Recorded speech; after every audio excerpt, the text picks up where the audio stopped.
What's up, everyone? It's a bonus episode about rats. Who's ready for rats? With an exclamation point. That's what the movie was originally titled. It was originally going to be titled Rats until Brad Bird came on and he was like, what the hell is that?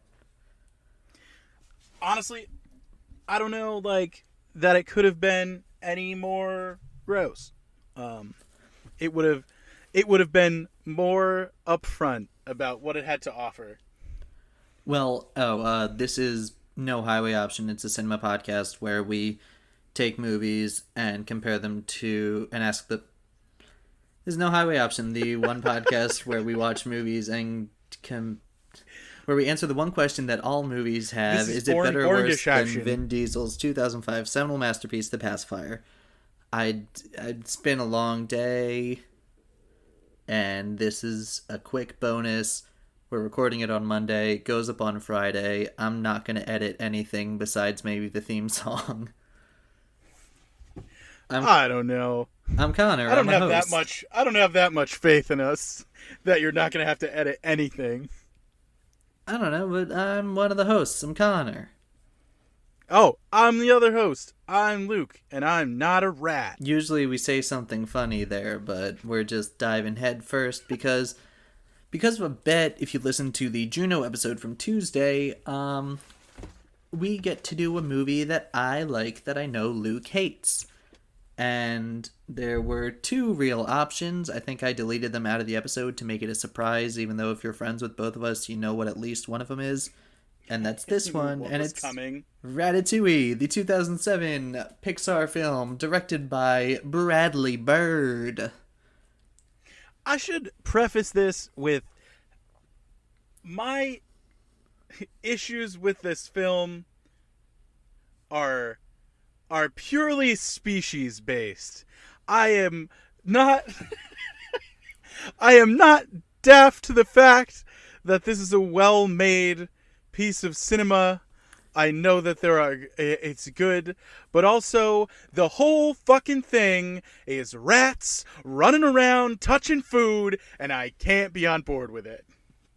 Okay, well, it is a masterpiece and my favorite Pixar movie and probably my favorite animated movie, period. It fluctuates between this and Emperor's New Groove. But, well, let's get into it. It opens with TV exposition. We get to hear Chef Cousteau talk about how anyone can cook. And man, Brad Bird really likes his TV expositions, huh? Because it does the same thing for The Incredibles and kind of Tomorrowland. I never caught Tomorrowland. The first 2/3 of Tomorrowland are very good, and then the third jumps off a cliff. But I like the beginning of it. And I do like movies that do that, though. And plus, I said I wasn't going to edit anything, and then you just throw that in? I was not an on-purpose thing. I ate a thing. It's some kind of oat banana thing previously, and the water wasn't even with it. Gross. Okay. You know the fish in the pelican's mouth in Finding Nemo? Sure. When they gotta get hocked back Their up. names so are they fight Marlin the throat. And Dory. This is true. The pelican's name is Nigel. This is our second show where we like to get a little more loose. The bonus is and even if we do have a guest, then they'll be loose as well, I guess. It's not a comment on their personality, it's just moving on. Oh, I forgot to mention, I like the old Disney castle when they did Pixar movies, when they made it just slightly more 3D. But it was still blue and white. Before they went to the one in the river. Yeah, I just like the slightly 3D blue and white, and then the music that went with that is good. But this doesn't have that music. It has more Michael Giacchino music, because his score for this is immaculate. It's beautiful. I listened to it at work. It was nice. I don't have qualms with the music. I'll be rushing around at work, and someone will be like, what are you listening to? And I'll just be souped up. I don't think it's fair for Connor to assess this movie because he's in it. That's offensive. Linguini does not wear glasses. He has a much bigger nose than I do, and his hair is curly. Now, But those are the only differences. I think It's been a while since I've seen you cook. I can kind of cook. Yeah. I can do. But so can he by the end. No, he doesn't. He can kind of sort of He cook. never does it without Remy. Yeah, that's true. Yeah, so one has to assume that he can sort of do something. I mean, to be fair, this movie was like, anyone can be a great chef. Anyone can cook. Great chefs can come from anywhere. And I was just microwaving nachos and scarfing them down like, hell yeah, man. That's me. It's a nice message. It was not meant to apply to rats. Well, okay. And also the whole looking like me thing. You're allowed to use that joke one more time throughout this entire show. Not this episode, the entire run of the podcast. Entire pantheon of if no a redhead highway person option. comes up. The only exception is if it's a Muppet movie and Scooter is there. Because... Oh, I thought you meant I get to use you are specifically Linguini one more time. It's just if it's just any red-haired comparison. You get... I feel like we have episodes on the book already where we've used it. I don't think we do we? I don't know. It might have been something that I'd blocked out if you said it, because I get it so many times. Hold us accountable, listeners. Email us about it. You get it so many times growing up where it's just like, red hair, that's you. It's like, nah, it's not. And it's like, Chucky Finster, that's you. I'm like, I didn't get glasses until I was in high school. Please stop. To be fair, you have a passable Chucky Finster impression. That's just sounding like I have a cold. Listen, it's not just like universal you're able to do it. You can ask Savannah, because this is like in the wheelhouse of like my horrible Stitch. I also have a horrible Chucky Finster. I only do... Well, my one... Papas.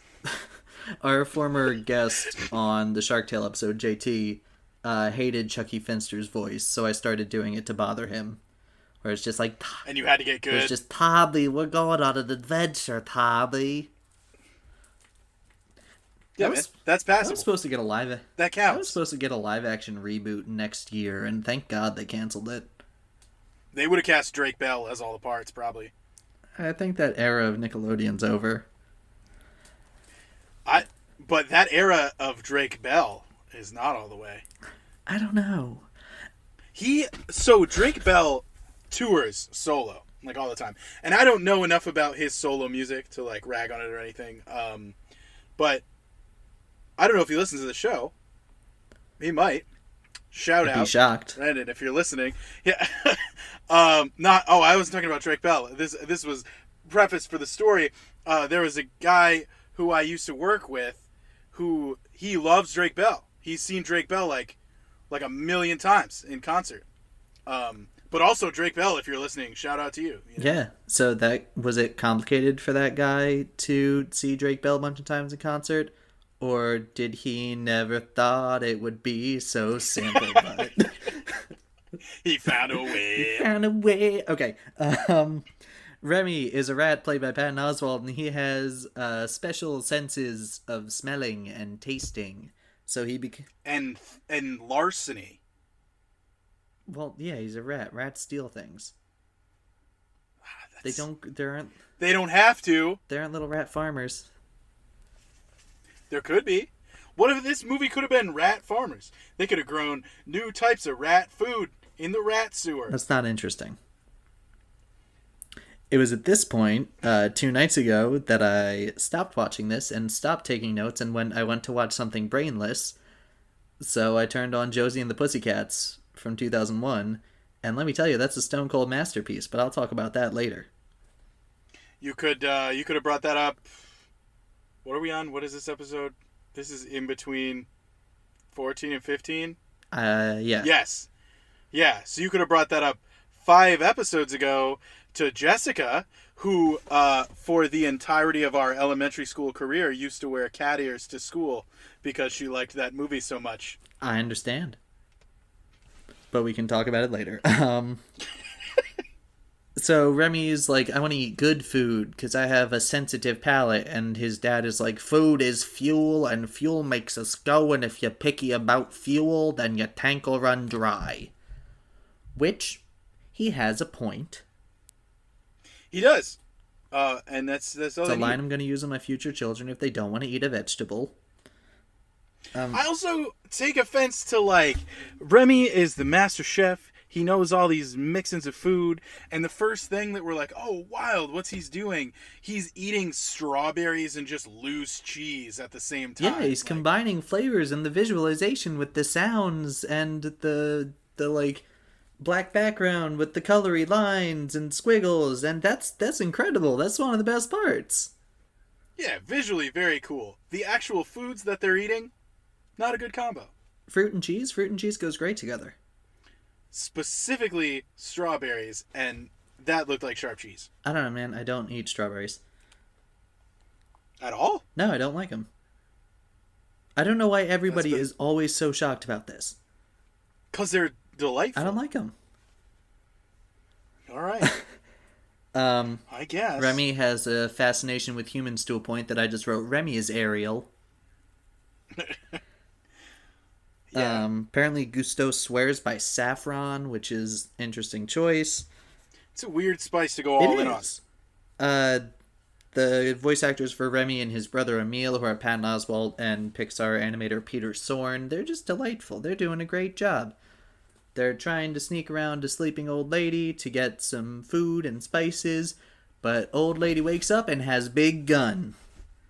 Yeah, she has gone completely senile because all of her walls and the attic are infested with rats. Oh yeah, no, the reveal of the colony is disgusting, but it's also very funny. Ah, man. That was nightmare fuel. Just so many little rats. But they blink and then all run away. Also, we get our first explanation of, oh, he's a clean rat when Remy is like, oh, I don't like to walk on all four of my feet because I eat with these. But I would like to put forth that fleas don't grow on paws. Fleas grow in the fur. Okay, but he's not touching the food with the fur, is he? Ah, not yet. Not until later, when his fur is touching all the food. We also are introduced to Gusteau himself as a little ghost, who's a figment of Remy's imagination, who's played by Brad Garrett. He's finally here. I knew it was a calming presence. And he's fantastic. Yes. Remy's running around buildings. He almost witnesses a murder, but then they make out. There's the shadow of Doug, the dog from Up, chasing after him. Yeah, and then he's like, oh my god, I'm in Paris. And look, there's Chef Gusteau's restaurant, and the food looks very tasty. But it's only got 3 of the 5 stars that it used to have because Gusteau died, and the food critic Anton Ego, dick. You mean Hotel Transylvania's Adam Sandler? No. It's similar. I'm just saying, side by side. They're both spindly, but Anton Ego... Their heads are remarkably similar. Anton Ego does not have the most noodly limbs in all of cinema. But he does have the same head. They're pointy, yeah. This is when Linguini shows up at Gusteau's and is like, hey, can I have a job? My mom was friends with Chef Gusteau. She died, and someone says, I'm sorry, and he's like, well, she believed in heaven, so she's covered. It's a good line. Yeah. We'll give him that line. So Linguini is hired as the garbage boy, and he knocks over some soup, so he starts throwing stuff in, and oh no, that's going to ruin the soup. And Remy knows that because he is food genius. So Remy falls into the kitchen and immediately lands in soapy water, and after the soapy water is put underneath a broiler and into an oven for a second. It is hot, it disinfects him, and he is washed. You can't heat up a rat to make it not a rat. Plus, when you clean something with soapy water, do you just throw it into a basin? Or do you have to scrub it to get the dirt off? He moves around. He scrambles, and then he gets out. And then, what does he do after he comes out of the sink? He runs around the dusty floor for a full minute. And he goes underneath the broiler and into the oven where it burns and disinfects Then he comes stuff. out of the broiler. And then when he and goes onto the floor. Then when he goes to make the soup, what does he do? He washes his paws. He just puts water on them. He doesn't wash them He because washes there's no them soap. good enough. Good enough for what? You know why there's no sequel to this movie? Because everybody got the plague. No, it's because everybody ate at Linguini's and they got the plague. You didn't even watch this, did you? I did watch this. Well, then why did you call the restaurant Linguini's when you know it's called La Ratatouille? Because Linguini is there. It's not his restaurant, it's Remy's. You think the rat went to the bank and got a business loan and there was a mortgage person, not a mortgage person, a loan person there who was like, "Oh, hello, you are a rat. Let me shake your hand. You are a rat. Would you like some money for a restaurant? You are a rat." No, I think Linguini had Gusteau's will and Gusteau's money, so he went, "Oh, I can afford this," and opened it for his rat friend, and it was his rat friend's. So technically, it's still Linguini's. But that's not the name of the place. That escape sequence that we just bickered about is incredibly done and a lot of fun. And so Remy tries to fix the soup by throwing stuff in, and I was trying to keep track of the ingredients, and it's very hard to. Yeah, because nothing's, labeled. I saw chicken stock and cream and garlic and cilantro and more. Cilantro is underrated. More garlic and maybe some tofu cubes and a minced onion. See, I couldn't tell if you saw those little tofu looking things a lot of times. Yeah. And I couldn't tell if it was those or those little mozzarella balls. It might have been mozzarella. He was doing something creamy. Or they could have been cube potatoes. I don't know. And it was like a tomato soup base, it looked like. The initial base soup was very red. It was. And then he turned it white. With cream. Yes. Lots of cream. We're introduced to the villain of the picture, Chef Skinner. He's very short. That's funny. Short man. Yes. Short man who threatens to have angel hair drawn and quartered. Angel hair?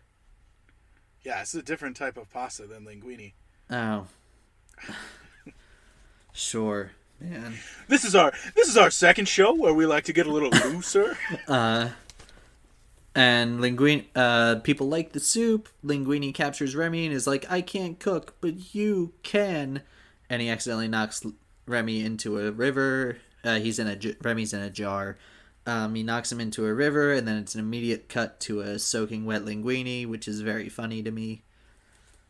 There was one part in that scene where they got much too close to wet Linguini's face. It was just it should have been just a little bit farther back. So you wanted a close-up instead of an extreme close-up, is what you're saying? It was just a little jarring. Okay. I also don't like his chin hair, not one bit. I've never noticed the little chin hairs before. He's got little pubescent whiskers. Even though I guess he's in his 20s, I don't know what... Yeah, he's a grown-ass man. I don't know what his deal is. So he's like, "Hey, rat, help me cook by, I don't know, crawling around me and biting me." He, goes into his pants to see the Incredibles logo on his boxers. Tee-hee-hee.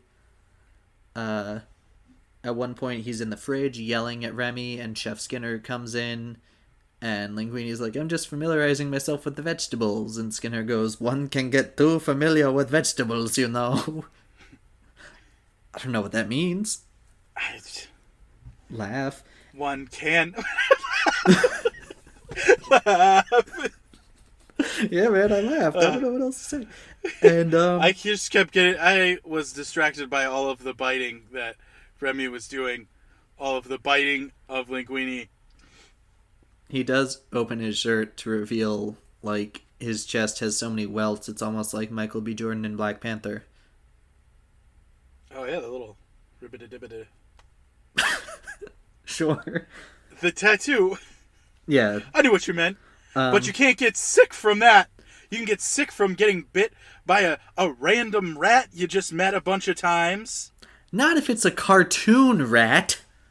Nah, man, rats is rats. The sewer is the sewer. So then we get to the point of the movie where you're either all in and adore it, or just like, what's happening? This has become stupid. And that's when Remy discovers he can pull on Linguini's hairs to control him like a marionette. I don't know who came up with that, but that's fun. It was a fun device. That's good. We also get to meet the Skinner's plan is to take Gusteau's image and license it to frozen food to make money. And so there's a bunch of different Gusteau standees, like one where he's dressed like he's in China, and one where he's dressed like Colonel Sanders, and a dog inside of corn. Do you think they must have corn dogs in France, right? I don't know, man. I've never been, but like they are like cuisine, so it might not be a common thing. Yeah. I guess it's a weird fucking thing. And while this is happening, Colette, who is, I think she's played by Janine Garofalo, which is a surprise choice, I guess, is teaching Linguini all about the basics of cooking in the kitchen, even though Remy's against it. But she teaches him some good stuff. She teaches him about how you can tell bread is good by the sound of the crust. And she gives some of the chef's backstories. One of them joined the circus. One of them is banned from all casinos. One ran. Yeah, the one who there's a cartoon Sting who works in this kitchen, and this accidental cartoon Sting is better than I don't know, other on purpose cartoon Stings who we'll talk seen. about in a couple episodes. Yeah, the blonde one, right? Who's you know who he's voiced by, right? The I killed is him. it Sting? Killed a man with this thumb guy. That's BoJack. Oh, it is? Yeah. Yeah, That's a weirdly small part for Will Arnett. Yeah, but like you take what you can get in a Pixar movie. Yeah, that's true. This is like what, 1 year after Surf's Up? Surf's Up. I think it's 1 year after Surf's Don't Up. really remember Surf's Up. Love. I know that I saw it. Surf's Up, weird, man, but I loved it. It's a. Do you remember it being a mockumentary? No, I really. That's the weird part. I remember that I ingested it. 13. But I don't remember it on the way down. Little 13-year-old Connor watched it and was like, "Why are they faking this being a real thing when they're obviously cartoons? That's the funniest thing in the world." This is we get more physical shenanigans. It's a very physical, very Jerry Lewis type movie, which I think is funny. And it makes sense because the French love Jerry Lewis. They think he's a hero. He is a hero. He's funny. Do you know, this is a good question for you, of the people involved in this film on the making it side, how big are all their noses? I don't know. I think it was just like a cartoon thing where they were like designing it like this is a noticeable face.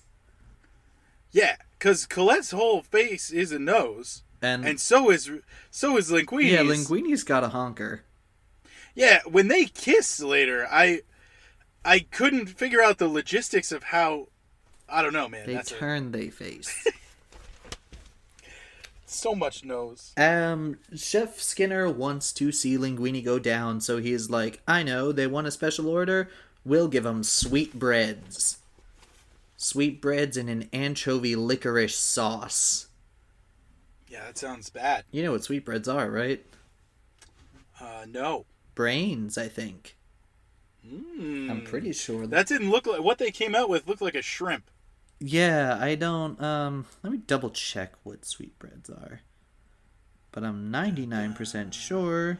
Oh no, it is the culinary name. It is the culinary name for the thymus or pancreas from a calf or a lamb. Sometimes they're hearts, Gross. sometimes they're throats. Yeah, it's one of those use up all of the animal type foods. I feel like there's a lot of people who like sheep. They really like all the different parts of it. Like your haggis and your... I don't know. You ever had tripe? No, I don't really like fish. It's tripe is cow stomach. Ah. But I had I don't like that either. I've had it in a soup before, and it's actually surprisingly really good. I believe it. I'll try anything once, for the most part. But so Remy changes up the sweetbread sauce, and everyone loves it out of nowhere again. So Skinner is so mad he decides to get Linguini drunk, which is again funny sequence. It's funny. Why is it called Ratatouille? It sounds like rat and patootie. Rapatootie. While this is happening, Remy's dad kind of finds out that he's been palling around with humans, so he takes him to the strangest store on the Paris storefront, one that's just rats hanging. Yeah. On rat traps. It is just a rat trap depot.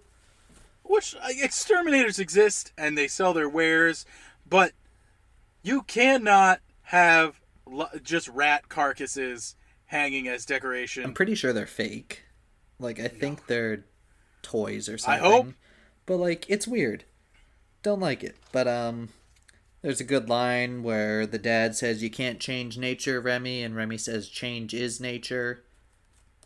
Good line, good inspiration. And then, Linguini is asleep and hungover because he was forced to stay late at work and clean all the dishes. So Remy has to marionette him, and it's like Quap. You remember the game Quap? It's Weekend at Rat Bernie's. Yeah, or that. I don't know Quap. What's Quap? It was the game online where you controlled the legs of a runner, but Q and W would control the calves, and O and P would control the thighs. And like the octopus. Similar, yeah.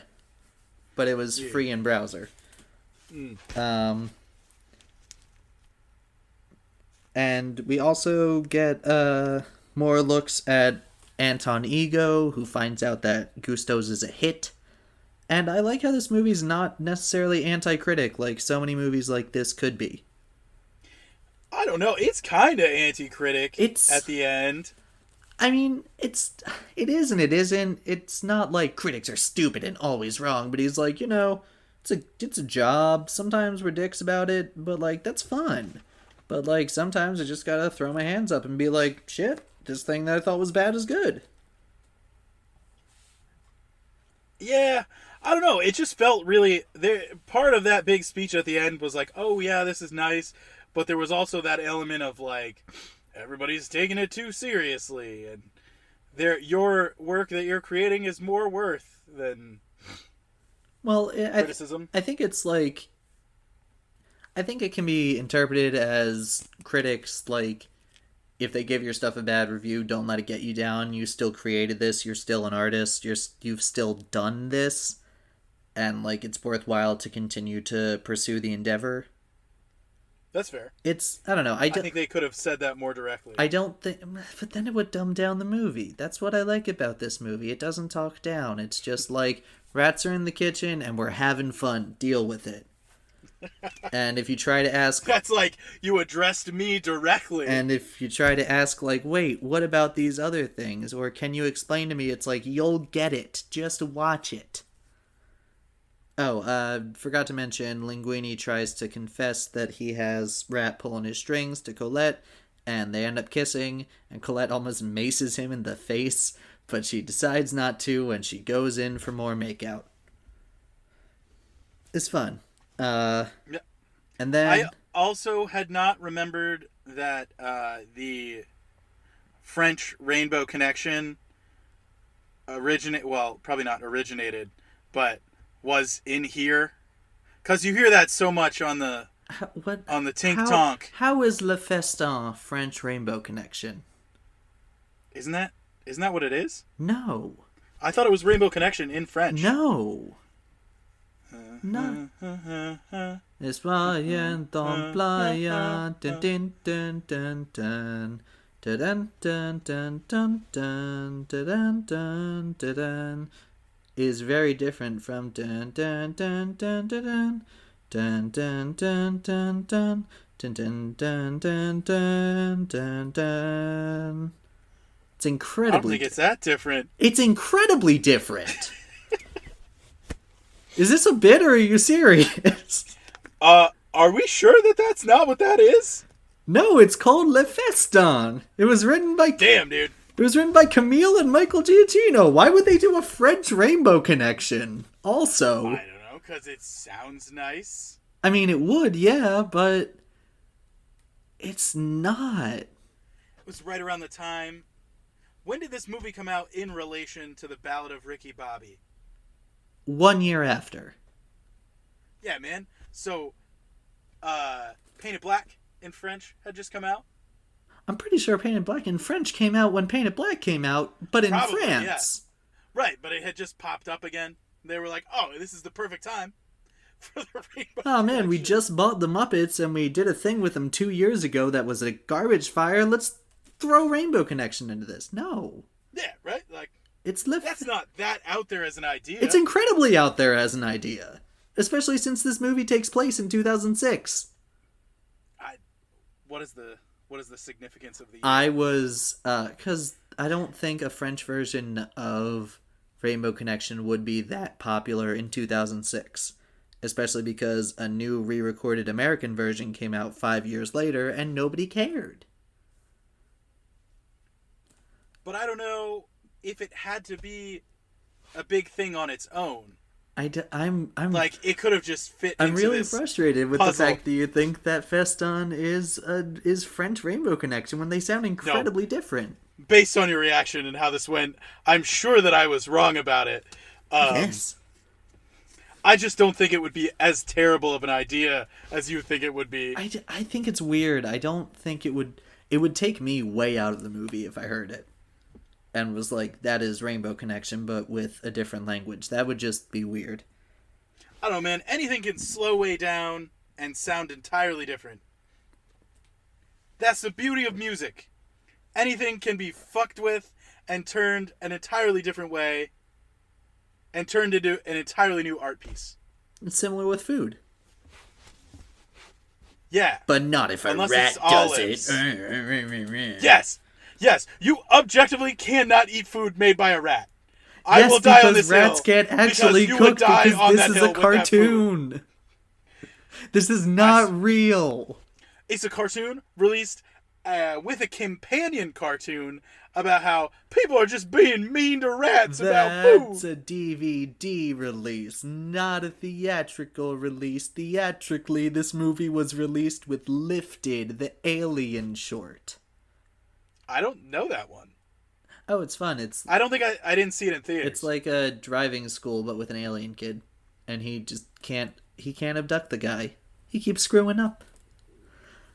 Anyway, after all that, we find out that Linguini is actually Gusteau's son, and it's a great Brad Garrett scene where Brad Garrett is just voicing all of the different cutouts in strange accents while still doing his French accent. He's just killing it. Very enjoyable. The entire movie, I was actually wondering, hey, when does this take place?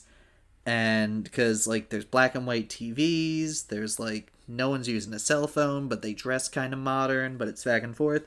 And then in this, if you look on his will, it says he died in 2004, and if an heir was not produced within 2 years, then it would all go to current. It would all go to Skinner, so it's 2006, yeah. Yeah, current to win it, yeah. And so that happens. Linguini inherits Gusteau's. It's a hit. Not before the fun little chase.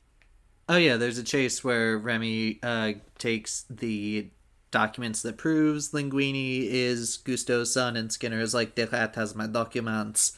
The best line of the movie. He says it The rat, it's stolen my documents. He says it a couple times. But yeah, it's a fun chase. It's a great time throughout the streets of Paris. I didn't write it down because I was just watching it and having a good time. I had to write down the rat, it's stolen my documents, because I laughed a lot. And this feels like the end of it, almost. When they get the restaurant and everything is a success. It could be, but except for there's a B story that has been going on the whole time of Remy being a thief. Well, yeah, Remy's stealing food for his family, and Anton Ego needs to come in and do his reckoning. And so Remy and Linguini get in a big fight because Linguini's taking all the credit because Remy can't take the credit because he's a rat, but he's still upset about it. And so Remy's like, bring the whole gang, we can all steal food. And Linguini's like, how dare you, I trusted you. All of the food needs to be thrown out. An army of rats from the actual sewer, living in the poop water, traipsed into the kitchen. They aren't living in the sewer. And touched all the food. I thought are they living in the sewer? What would you call that location? I honestly forget. It might be the sewer. But, hey, it's fine, because then Ego needs his food, and Linguini is like, I'm sorry, Remy, I need your help. I don't know what to do. And he reveals his secret to all the other chefs, and all the other chefs leave, except Colette comes back. That's the right move. So, yeah, Colette coming back, that is the right move. All of the other chefs leaving. So then the entire colony of rats comes in, and first they tie up the health inspector and throw him in the fridge. Funny. And they do that to Chef Skinner later.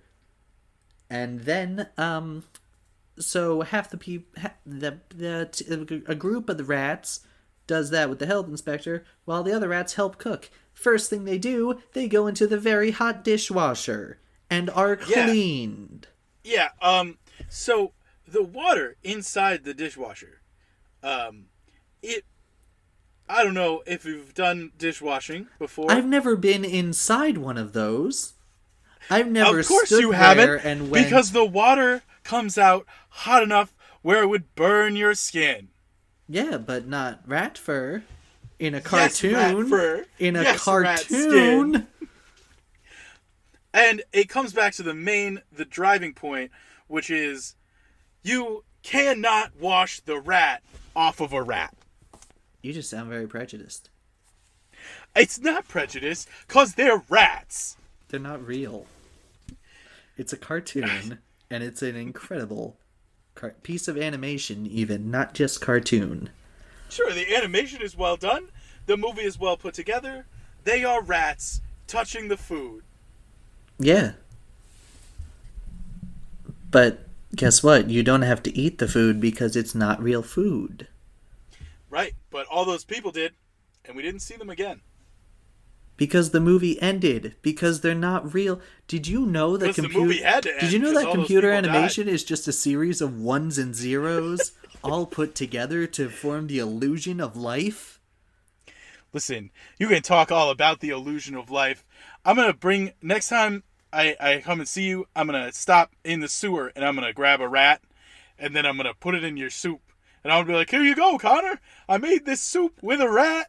We sang about it. First I put him in my underpants. He liked my underpants. And then he crawled up and he bit my chest a bunch of times. And we had a jolly laugh about it. Hey, Luke, did and you know like, I'm oh, not man, a cartoon? You're sick. Did you know I'm a human being? And that would be bad. But considering that these are cartoons, it's fine. Because it's a fictional world where rats can talk. I don't know, man. So they make Ratatouille. You knew this was coming. You signed up for this. I know. So they make Ratatouille, and Anton Ego eats it. And he's like, this reminds me of my mother. I love it. Can I meet the chef? And they're like, sure, it's a rat. And Yeah, you have to wait till closing. so that people don't know it's a rat. So Anton Ego's like, here's my review. The food is incredible. It is a rat, but the food is incredible. So they get shut down. But, oh no, it's not Linguini's money. I'm really stupid. They say flat out, Ego is the owner of the restaurant. He invests in them. Yeah, because his mother was a rat. You see his mother. Yeah, she's a rat. That's mean. She's a bunch of different rats in a person costume. That's why he ate the food, and that's what I took away was, oh man, this guy's mom was a rat. It is nice that she cooks food like a rat. It is nice at the end you see like his face is a little chubbier and he's just like got a little more weight cuz he's eating food now. He's not being a douche about it. He's just like food good. And I also thought part of that speech of like I don't know, there was one thing he said specifically that I was like, "Oh man, he's talking right to me and Connor." He's roasting us specifically. It's like you can have your fun with it. It's fun to negatively critique and read negative critiques, but like you have to realize that anyone can do anything or something. I don't know exactly what did he just like, and a great chef can come from anywhere. And the No Highway podcast can go eat shit. Yeah, kind of. That's it. That's the movie. For one of my favorite animated movies of all time, I didn't take many notes on it because I just wanted to watch the thing. Just wanted to, sit back and have a good time. And it's I took all the notes. Most of them were rat related. And it's a bonus. But it's because I knew you were coming for me. Because you're wrong about it because it's animated. And it's a bonus episode, so, like, we're looser. Yeah, we're having fun here. We get a little loose. We talk about rats here. We can still do the criteria. How's the soundtrack? It's incredible. It's good. Hey, Tink Tonk. What?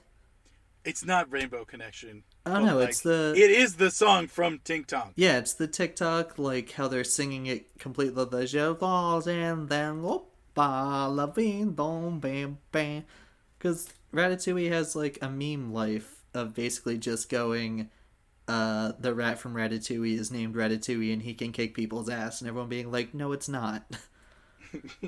Or like Ratatouille is actually a Gundam movie if you think about it, or like a mech suit movie, which is I guess it's true technically. You got anything for the dieselometer?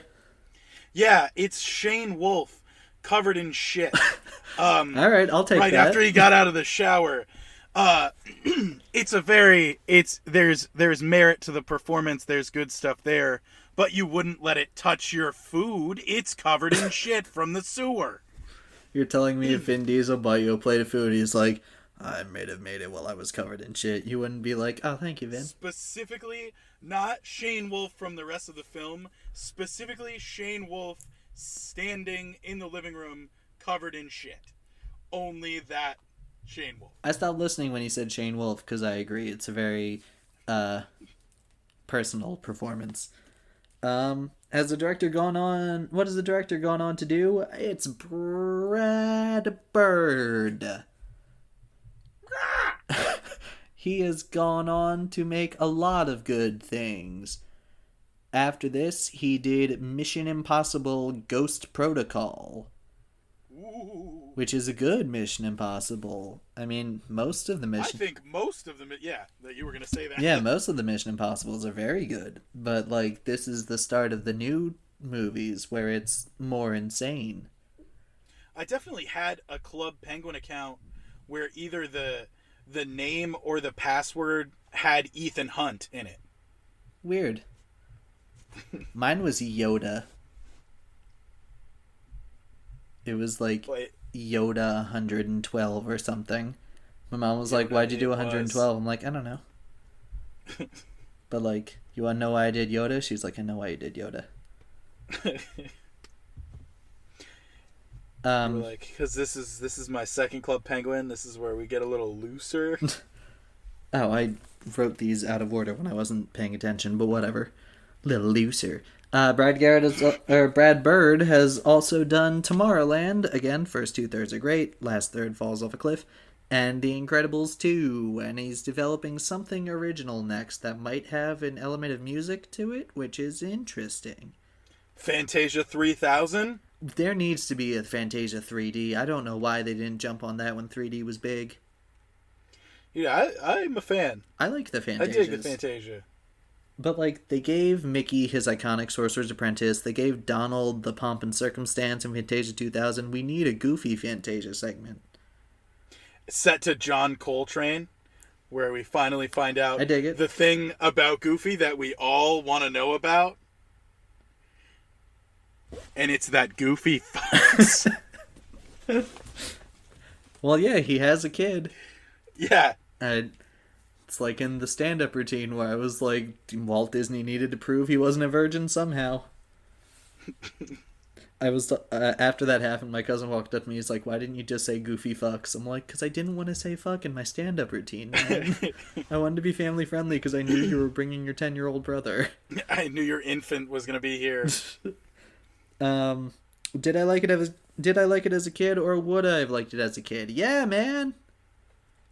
I think it took me a bunch of rewatches to really appreciate it. I think the first time through I was just like, that was good. But then, like, every time it came on 25 Days of Christmas, I'd just leave it on and be like, hell yeah. Yeah, probably would have. I still don't all the way dislike it. I just have the ideological differences. Dumbest qualm anyone can ever have about a movie. I disagree. Who's the Brad Garrett Carol Kane? It's Brad! Brad Garrett! It's Gusteau. It's Brad Garrett. Is there anything as memorable as the Peter Panda dance? For me, it's the soundtrack and how good the food looks, because the food looks delicious. See, I say that first scene in the kitchen. That's a good choice, too. And is there anything as batshit insane as the Sound of Music subplot from The Pacifier, which, in case you don't remember, is the scene in which Seth bleaches his hair blonde and has a Nazi armband, and everyone's like, that boy's a Nazi, and then Vin Diesel follows him, and it turns out he's just Rolf in a production of The Sound of Music with, like, a 40-year-old Liesel. And that's introduced with, like, maybe 20 minutes left in the movie, and it's resolved in maybe 2 minutes. The concept of rats in a kitchen is insane. Yeah, you beat me to it. Yeah, it is. I can admit that. But, like, it's a cartoon. And it's too many rats. What'd you rank it? I gave it strawberries and cheese in a Burger King wrapper. Better, worse? You guys hear me clear my throat because I'm a little bit looser here. Let me clear my throat.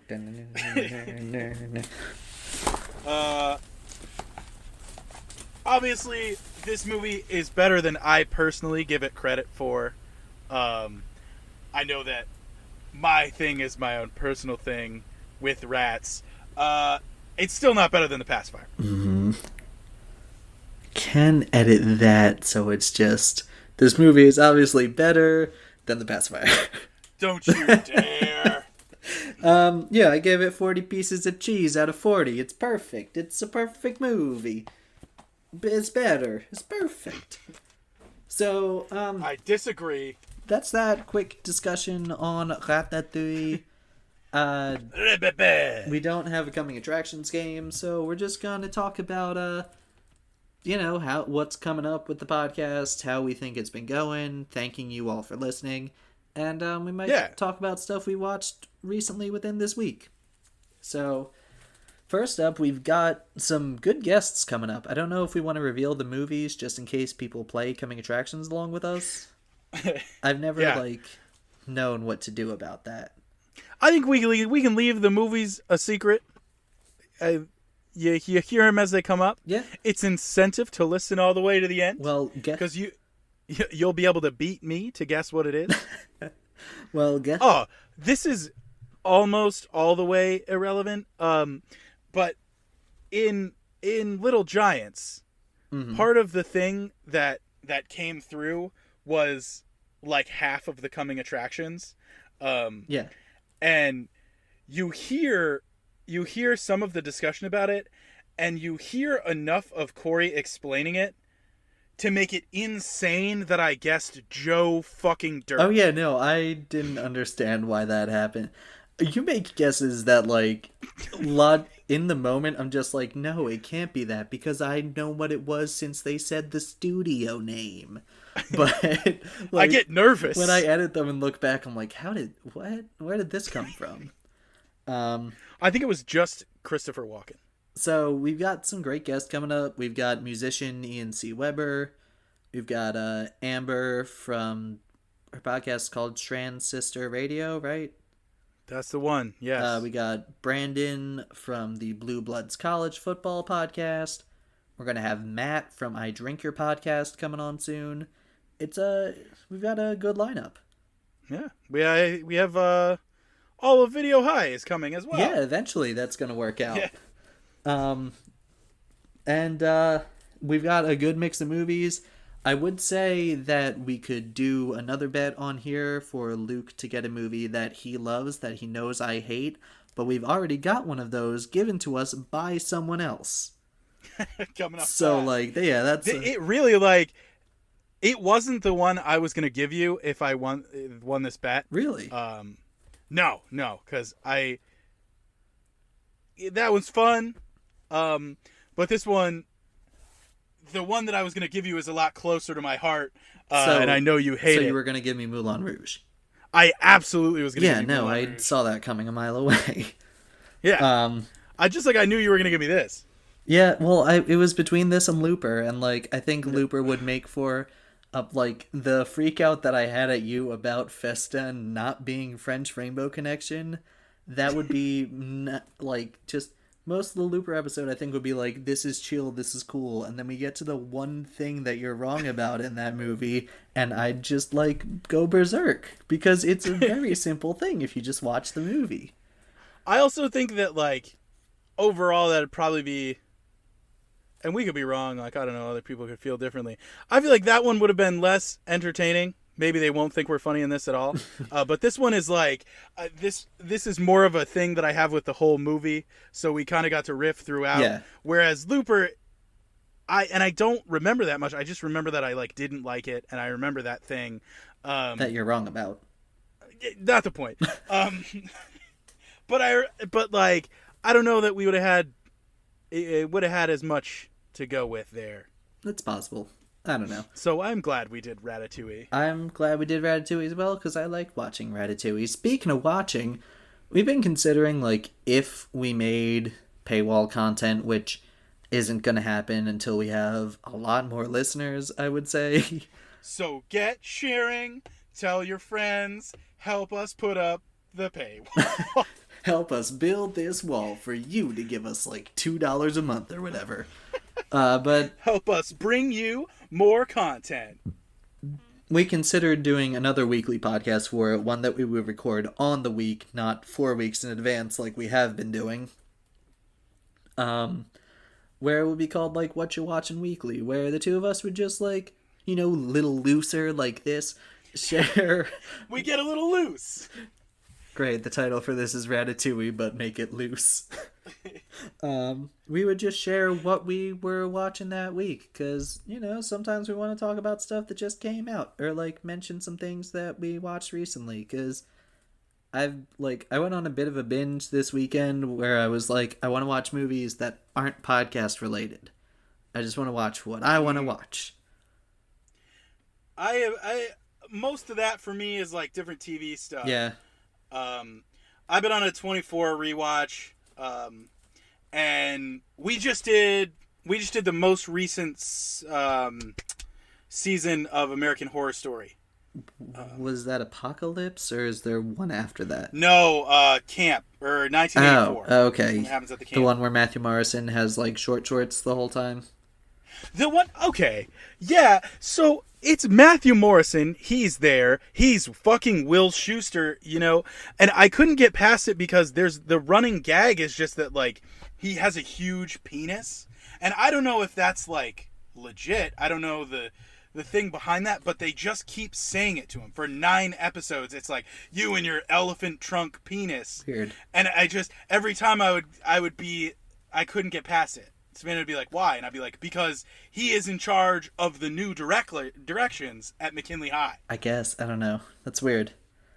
Yeah, TV show wise, I've been going through Harley Quinn because it's a fun cartoon. It's like a good enough time for me to turn off my brain. I like the guy who plays King Shark. He's King Shark, Clayface, and Dr. Psycho actually are all just really funny voices. Dr. Psycho is Forky, and you get to hear him start to yell this... the Forky actor? Yeah, Tony Hale.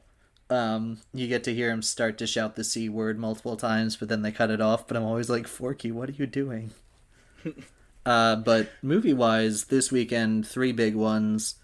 The Howard Ashman documentary that came on Disney Plus was nice. It was a streaming service documentary. Yeah. Seth Rogen's American Pickle. I was shocked at how much I really liked it. I've heard good things. It's a pretty good time. It does the thing that I like where like it's in the past and it's like in a old aspect ratio, and then as time moves on it becomes widescreen. It was going in a direction that I was worried about. I thought it was going to go in a Trump direction, but it turned away from that very quickly, which I was like, all right, that's fine. But, it's fun. Seth Rogen's walking around with a big beard, and he's like, you will buy my pickle, or I will do a violence to you. And then Seth Rogen is also walking around without a beard, and he's just like, I can't sell my app! It's pretty good. I dug it. Right on. And then, I'll check it out. Last but not least, as mentioned earlier, Josie and the Pussycats from 2001 is a masterpiece. The only thing that I remember from this movie growing up was the skating rink near my house had the poster up until like 2008 when it was converted into a pop punk rock venue for some reason. But I would always like skate by and be like, that movie came out in 2001. Why is the poster still up? I get it now. Whoever owned that place was just cool because they were like, hey, want to spread the word about this anti-consumerism, anti-capitalist masterpiece that predicted going viral, like the viral music scene. Because do you know what the plot? I never saw it. Have you heard anything about the plot? No. So it's like, Josie and the Pussycats from Riverdale and their rise to fame as a pop girl group, and Alan Cumming is this evil record label producer. Because the record... Is he Floop? Nah, it's Alan Cumming, but it's less Floop. But, because the record label is working with top secret technology that the governments of the world are interested in, because they are putting subliminal messages underneath the music to get teenagers to buy into fads and, like, change their thoughts. And... Interesting. Because all that spending is good for the economy. And the economy is good, then the country is good. America is the most ass-kickingest country in the world. Those lines are delivered in an informational video to the leaders of the world by Eugene Levy playing himself. It is a strange thing, but it is a stone-cold masterpiece. That's something. I couldn't believe what I was looking at. But, and besides... My whole experience with it, as mentioned earlier, Jessica. Yeah. And, that's kind of all I've watched this week. I mean, I watched Muppets Now when the new episode came out because I'm keeping up with that when it comes out every week. Because it's a new Muppet show and it's very good. You are the Muppet guy. It's good. It's a lot of fun. It's, very similar to the original Muppet Show in that, like, it's focusing on the sketches more than the behind-the-scenes stuff. And right on. Matt Vogel's Kermit the Frog is good. Stop complaining. I did see that on your Twitter. Stop complaining about it. It's good.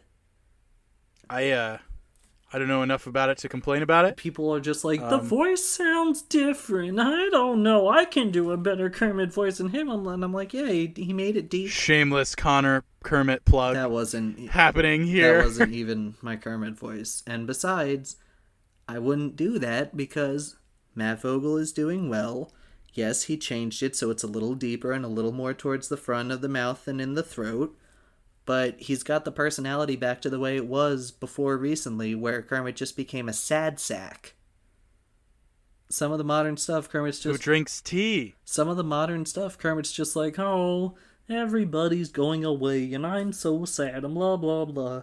And now he's just, like, freaking out at people again, and he's, like, making disgruntled faces. And I don't know, it's good. He's good. Also, for some reason, the Swedish Welcome to our second show, where we get a little looser. Connor says a lot of stuff about the Muppets, and I say, cool.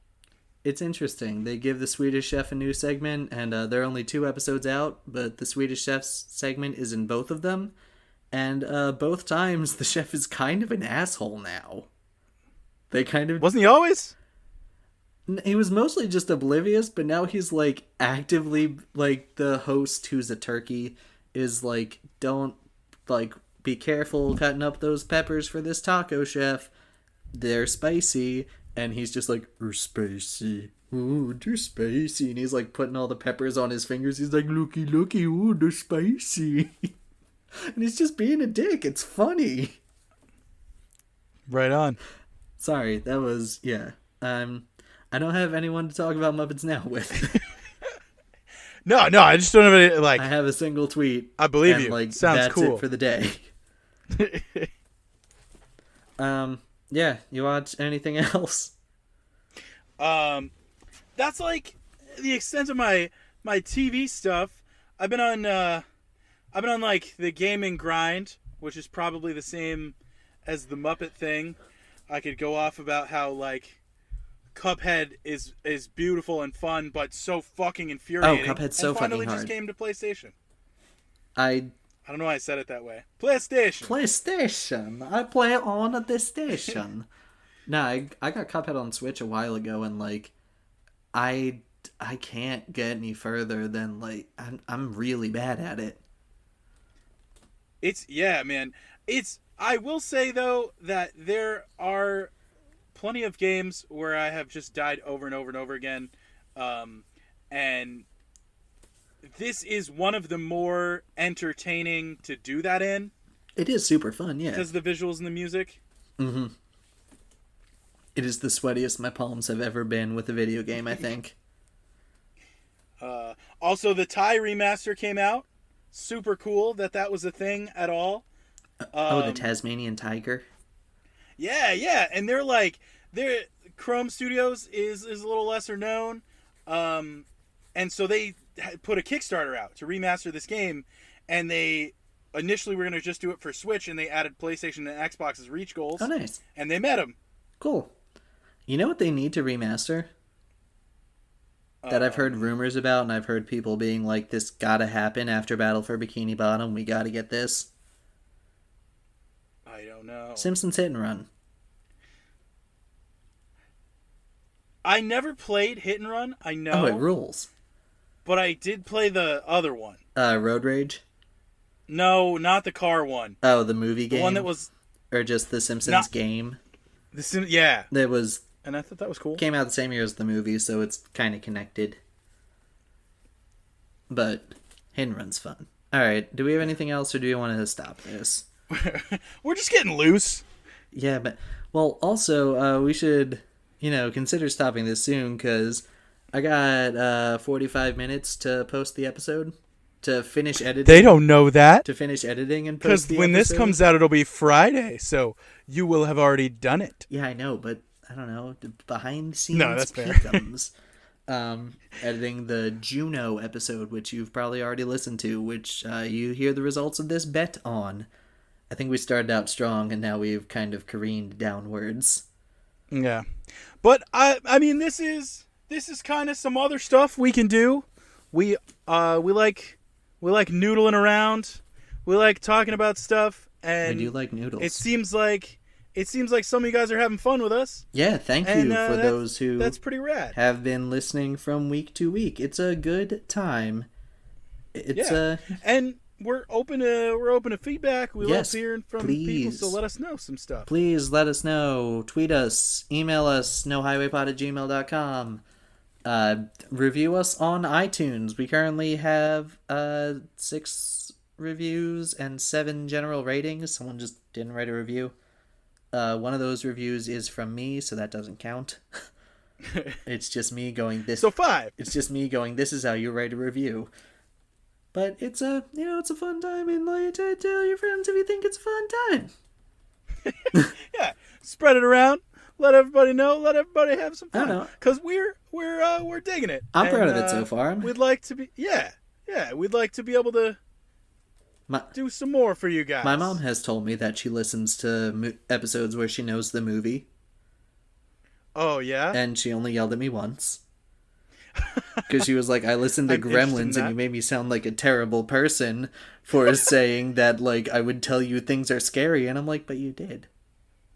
My parents listened to Overboard. Okay. My dad was, like, pretty checked out, which was, like, on par with where I thought he was going to be.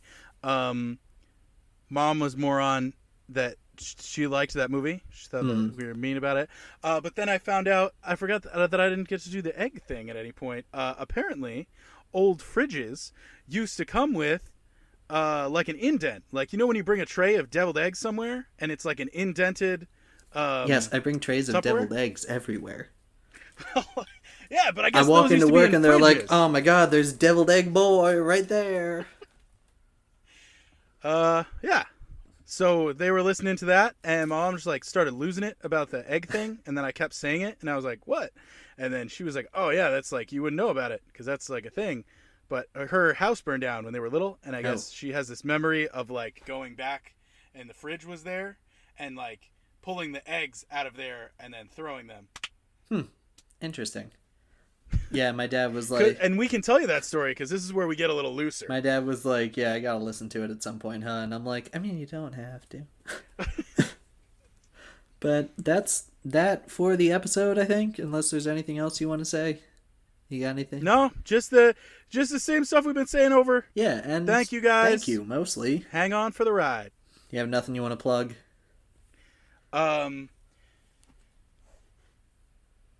Man, I was thinking of like a plug joke, and then I know what I have to fired plug. a blank. I mean, mostly the show. You can also, I don't know. You could.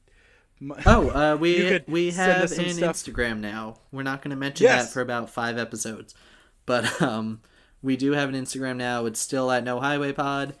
It's it's like the stuff we're posting on Facebook and Twitter, but more half and half. Because some days I'm posting on the Instagram, some days Luke is, and like you'll get the different voices. We don't have a brand voice because it's just woo.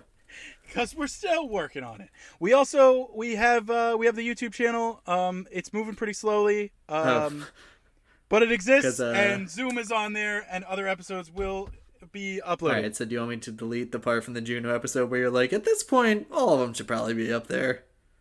No, you can I'll write something about it probably. But I'm hoping to at least have G-Force up there by the end of the week. Yeah. Also, in case you're interested, I appeared on an episode of the D College podcast recently with my Disney roommates. We talked about our experiences with the Disney College program, and we played a game that I created called the IP Remix Challenge, where you have to re-theme Disney rides. One of the challenges was, how do you make the Tower of Terror a Recess ride? Do you remember Recess? Yeah. It turned into, the winning pitch was from Brandon, our future guest, and he was like, keep the ride the same, but make the outside look like TJ Detweiler. So it was the Twilight Zone Tower of TJ. I'm for it. But, that's all I got. I mean... We're just riffing here. I do have to plug my laptop into its charger. Oh, man, I probably do, too. I actually don't. I got like 3 hours left on it. But we're not going to riff for another 3 hours, because I have work tomorrow, and I have to edit the rest of Juno, so... And I have to finish the poster. That's And maybe G-Force. that's that. Thank you all for listening to this little looser bonus episode about Ratatouille. Tune in. Oh, wait. But before we go, what's your favorite Pixar of all time? Or do you want to riff off a top 5? What is my favorite? Because I can riff off my top 5. I think it's still gotta be Toy Story. OG? Yeah. Okay. My top 5, number 1's Ratatouille, number 2 is Inside Out, number 3 is OG Toy Story, 4 is WALL-E, and 5 is Monsters, Inc. Alright, well, I was not prepared for a 5. But I'll come back to you. I've got a full list. I'll come back to it. I've got a full list on Letterboxd. I like updating it and looking at it of just every Pixar movie ranked. Anyway, that's that. Thank you again for listening. Tune in on Tuesday for the Super Mario Brothers movie from 1993 with Ian C. Weber. From what I remember, it's a very fun time, and I keep... Next Tuesday. This Tuesday is Juno. No, this Tuesday this already is Friday. happened. This comes out on Friday. We get a little looser with understanding what's going on our second show. Welcome to the second show where the concept of time and reality is a little bit looser. I mean, yeah, how long can we stretch that joke? The concept of reality is looser considering you'd think that cartoon rats have real world consequences. So, they have cartoon world consequences. For No Highway Option, I've been Connor. And I've been Luke. And as always, these have been our opinions, unless they are the fact that rats in cartoons don't have the same germs as real rats. And if you didn't like it, too bad. If you disagree, too bad. Because it's our way. No highway. Some highway option. No.